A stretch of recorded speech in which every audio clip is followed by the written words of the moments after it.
Hello दोस्तों, उम्मीद है आप लोगों का दिन अच्छा जा रहा है। आज हम बात करने वाले हैं कि आप एक zero stress long term portfolio कैसे बिल्ड कर सकते हैं अपने आप के लिए।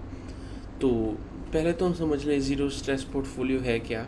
एक ज़ीरो स्ट्रेस पोर्टफोलियो वो होता है जो लॉन्ग होराइजन के लिए बिल्ड होता है, जैसे लॉन्ग टर्म इन्वेस्टमेंट, और इसका फोकस जो होता है स्टेडी ग्रोथ पे होता है, ना कि डेली ट्रैकिंग की हर रोज़ आपका हाई बीट हो। तो आपका गोल एक ज़ीरो स्ट्रेस पोर्टफोलियो में ये होता है कि आपको स्टेडी ग्रोथ चाहिए, हर रोज़ थोड़ी थोड़ी थोड़ी ग्रोथ हो रही है। तो आपको मैं 4-5 स्टेप्स बताऊंगा जिसको आप ध्यान रखेंगे इन चीज़ों का, और आपको ये आपकी इन्वेस्टमेंट जर्नी में हेल्प करेंगे। तो पहला स्टेप है कि आपको एक क्लियर गोल के साथ स्टार्ट करना है। हम बात कर रहे हैं लॉन्ग टर्म पोर्टफोलियो की, तो आपको अपना टाइम होराइजन पहले डिफाइन करना है। हम लॉन्ग टर्म की बात करते हैं तो ऑब्वियसली 10 साल, 15 साल, 20 साल का आपका टाइम होराइजन होना चाहिए, क्योंकि इन्वेस्टमेंट की दुनिया में 10 साल से ही ज़्यादा हम लॉन्ग टर्म काउंट करते हैं।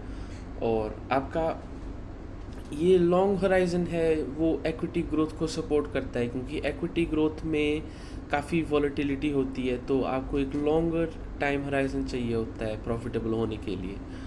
और एक आपको जो गोल क्लैरिटी होगी आपका, उससे इमोशनल रिएक्शंस कम होंगे, आप ज़्यादा रैश डिसीजंस नहीं लोगे।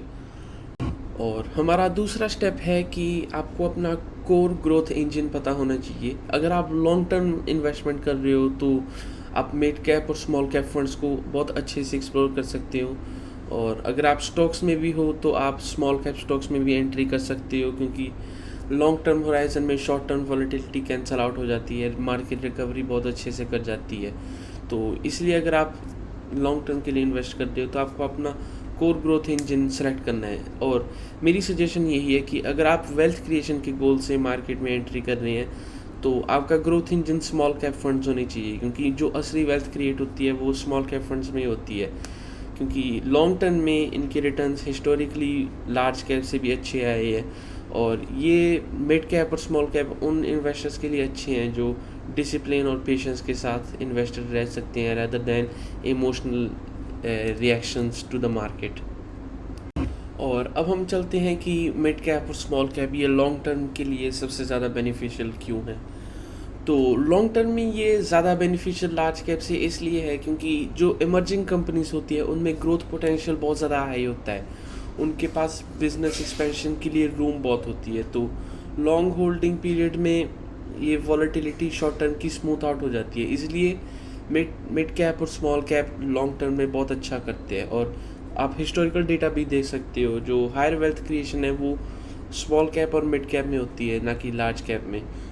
और हम चलते हैं तीसरे स्टेप पे। तीसरा स्टेप है आपका कि आपको अपने पोर्टफोलियो में थोड़े से लार्ज कैप भी रखने हैं एज अ सपोर्ट लेयर आपकी सारे पोर्टफोलियो के लिए, क्योंकि जो ये आपका छोटा सा प्रोपोर्शन होगा लार्ज कैप का, ये आपको मार्केट रिकवरी में स्टेबिलिटी देगा, जिससे आपका पोर्टफोलियो ज़्यादा स्विंग नहीं करेगा इधर उधर, और आपका पोर्टफोलियो स्टेबल होगा, जो आपको आपके पोर्टफोलियो को भी जल्दी रिकवर करने के लिए अलाउ करेगा। और जो ये लार्ज कैप हो गई, ये एक बफर की तरह भी काम करेंगे। जब मार्केट ख़राब है, मिड और स्मॉल कैप गिर रहे हैं, तब लार्ज कैप आपको थोड़ा सा स्टेबिलिटी देंगे, क्योंकि लार्ज कैप भी गिरे हुए, ख़राब मार्केट में लार्ज कैप भी गिरते हैं, लेकिन वो थोड़ी कम प्रोपोर्शन से गिरते हैं लार्ज कैप और स्मॉल कैप से कंपेयर्ड। और स्टेप 4 है कि आप एक अपने पोर्टफोलियो में स्टेबलाइजिंग एजेंट डालें, जैसे ये हो सकता है डेट सिक्योरिटी हो सकता है, या कमोडिटी एसेट हो सकता है। इसके लिए आपके पास काफ़ी ऑप्शंस है, जैसे short duration date funds, corporate bond funds और गोल्ड वगैरह। ये इसलिए क्योंकि जब मार्केट ख़राब होती है लोग डेट सिक्योरिटी और कमोडिटी एसेट्स की तरफ भागते हैं।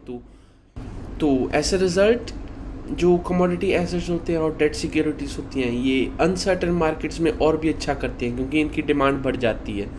तो ये आपको हेल्प करेंगे आपका कैपिटल प्रोटेक्ट करने में जब मार्केट ख़राब चल रही है, और आपका पोर्टफोलियो भी आपके लिए थोड़ा सी मन की शांति भी देगा आपको, क्योंकि आप इमोशनल रिएक्शन नहीं लोगे, आप कोई भी पोजीशन एग्जिट नहीं करोगे। तो इसलिए आपके पास थोड़ा सा एक डेट सिक्योरिटी या कमोडिटी एसेट का बफर ज़रूरी है। और अब हम चलते हैं हमारे 5वें पॉइंट तक, जो है कि आप SIP का यूज़ करें। SIP जो है सिस्टमेटिक इन्वेस्टमेंट प्लान, इससे आपके पोर्टफोलियो और आपकी इन्वेस्टमेंट को डिसिप्लिन मिलता है। जो आपकी इन्वेस्टिंग है वो ऑटोमेट हो जाती है और आपका टाइमिंग स्ट्रेस कम हो जाता है। तो इस चीज़ का फ़ायदा उठाना है आपको। ऐसे नहीं कि पोर्टफोलियो में पैसे डाल दिए जब मन किया और बाकी फिर देखते हैं। आप SIP क्या यूज़ करें ताकि आपके पोर्टफोलियो में कांस्टेंट इन्वेस्टमेंट होती रहे, क्योंकि तुक्का तुक्का करके ही बाल्टी भरती है। और इससे आपकी जो अनसर्टन मार्केट है उसमें भी आपकी और भी ज़्यादा आप यूनिट्स खरीद सकोगे, क्योंकि SIP चल रही है। तो जब मार्केट ख़राब है, सारे स्टॉक्स और सब कुछ अंडर वैल्यूड है, आप तब भी परचेस कर सकोगे क्योंकि आपकी SIP चल रही है।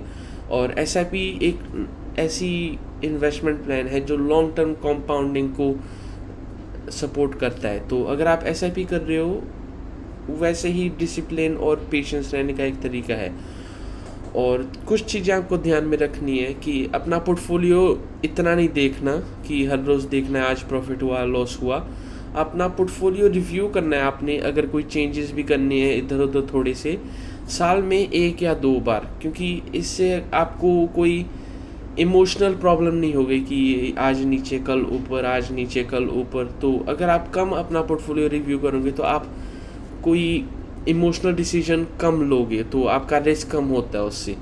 तो आपको इस वीडियो से ये सीखना है कि जो स्मॉल कैप और मिड कैप फंड्स होते हैं, ये ही आपकी लॉन्ग टर्म वेल्थ क्रिएट करेंगे। आपकी wealth create long term large cap में नहीं होगी। अगर होगी बहुत ज़्यादा लॉन्ग टर्म लगेगा। और जो लार्ज कैप है उसको आपको स्टेबिलिटी के तरीके से यूज़ करना है, ना कि वो आपका ग्रोथ पोटेंशियल आपका लार्ज कैप में है। और वैसे ही आपको डेट सिक्योरिटीज़ या कमोडिटी एसेट्स कुछ भी आप चूज़ कर सकते हो जो आपको फिट बैठता है।